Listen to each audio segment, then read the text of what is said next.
కార్తీక్ మరియు దీప అయితే జోష్న వాళ్ళ ఇంటికి కాల్లో వస్తారు. అక్కడ ఉన్న పారిజాతం అయితే వాళ్ళని చూసి చాలా సంతోషంగా దీప అని పిలుస్తుంది. ఏం జరుగుతుందో అర్థం కాక దీప అయితే బావా అంటుంది.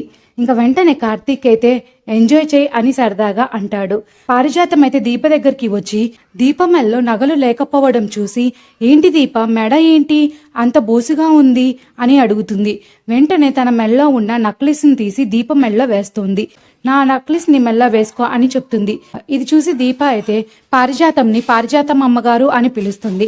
దానికి పారిజాతం అయితే నవ్వుతూ పారిజాతం అమ్మగారేంటే నాయనమ్మ అని పిలు అని ప్రేమగా చెప్తుంది. అందరు లోపలికి వచ్చిన తర్వాత శౌర్య అయితే ఆడుకుంటూ జోష్నని ఢీ కొడుతుంది. దీనితో శౌర్య అయితే కింద పడిపోతుంది. ఇది చూసిన పారిజాతం అయితే కంగారుగా శౌర్య అని అరుస్తుంది. ఇంకా జోష్నకి కోపం వచ్చి శౌర్యాన్ని తిడుతుంది. రోడ్డు మీద ఏమీ పడలేదు, ఇంట్లోనే పడింది అని శౌర్య గురించి పారిజాతంతో చెప్తుంది. ఇంకా పారిజాతం అయితే జోష్నపై చేయి చేసుకుంటుంది. జాలిదయ లేకుండా నోటుకొచ్చినట్టు మాట్లాడతావేంటి అని జోష్న మీద పారిజాతం అయితే అరుస్తూ ఉంటుంది. ఇంకా తర్వాత పారిజాతం అయితే జోష్న అని అందరి ముందు సారీ చెప్పమని డిమాండ్ చేస్తూ ఉంది. ఇంకా పారిజాతం మాటలకి జోష్న అయితే ఒక్కసారిగా షాక్ అవుతుంది.